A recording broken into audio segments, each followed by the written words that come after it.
will rise with the fire of freedom. Freedom is the one that is born our veins. We will rise. Thank you all so much for being here. My name is Suze. I'm an attorney with the California Collaborative for Immigrant Justice, as Reverend Deb said. CCIJ represents and organizes alongside detained and incarcerated immigrants to fight for an end to immigration detention. CCIJ is also a proud member of the Dublin Prison Solidarity Coalition, which is an alliance of currently and formerly incarcerated people and their supporters who shut this prison down a year ago yesterday, and continues to fight for the liberation and justice for survivors.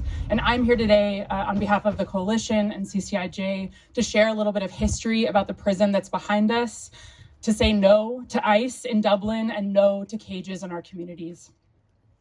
FCI Dublin was a federal prison for 50 years. And when it shut down last year, it was pretty representative of women's prisons in this country, which is to say that 70% of people incarcerated there were Black, Indigenous, and people of color. 20% were non-citizens facing deportation.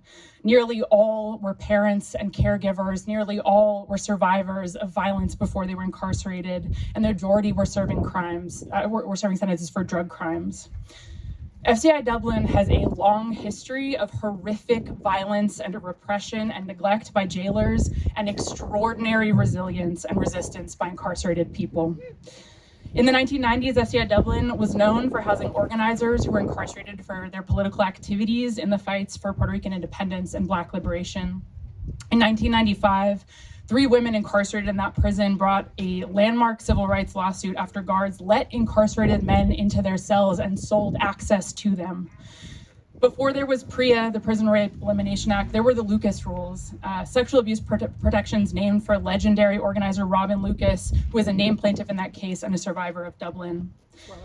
Fast forward 20 years, in 2017, an immigrant woman who I had the honor of representing bravely reported to federal prosecutors and the FBI that she had been repeatedly raped by the chaplain of the prison. Nothing was done, and she was deported, and she is permanently separated from her family, and she was not alone. FCI Dublin staff specifically targeted immigrant women who were vulnerable, and we now know of at least 30 other immigrant women who were deported after surviving sexual abuse in that prison. Over time, more and more of these survivors spoke out about rampant abuse and retaliation in the prison walls. And around 2021, the floodgates opened. FCI Dublin became the center of a massive criminal investigation, multiple congressional inquiries, and national press. Survivors denounced sexual abuse of hundreds of incarcerated people by dozens of prison officials. Since then, 7 former staff, including that chaplain and the warden, have been convicted of sexually abusing people in their custody. Dozens are under investigation still. Hundreds of survivors have filed lawsuits about their abuse, and the first group of 104 survivors won a $116 million settlement from the BOP, the largest settlement in the history of the federal prison system. And Dublin survivors and the California Coalition for Women Prisoners filed a historic class action lawsuit, which led to the appointment of a monitor to oversee the prison, which is the first time that it ever happened in the federal prison system. And just days after the monitor arrived at the prison, BOP abruptly shut it down.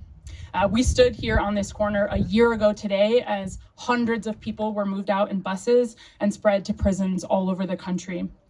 BOP tried desperately to avoid accountability and shove Dublin's history under a rug, but survivors would not let them. Last month, we won a consent decree that provides protections for incarcerated survivors for the next 2 years, another first in BOP history.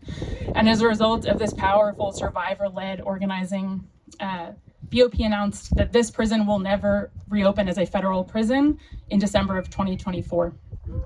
But last month, we got devastating news. ICE wants to turn this empty, toxic prison, this symbol of staff sexual abuse, into a massive immigration detention center in our backyard. That's right. Since FCI Dublin closed last year, nearly 100 employees have been paid to show up every day to work in those buildings and do nothing. They've been told, though, to remove their belongings by the end of the month. ICE and their contractors have been on site to inspect the property. And though our litigation showed that these buildings are crumbling, they are full of mold and asbestos, the former director of BOP said they need tens of millions of dollars in repair. Workers are inside, painting over mold, disturbing asbestos, as the saying goes, trying to put lipstick on a pig. But FCI Dublin is not safe for human beings. It cannot be rehabilitated. It should not be reopened, not for BOP, not for ICE. FCI Dublin survivors and coalition members are saying loud and clear, no to ICE in Dublin. That prison was closed because it is inhumane, it is unsafe, and it must stay closed forever.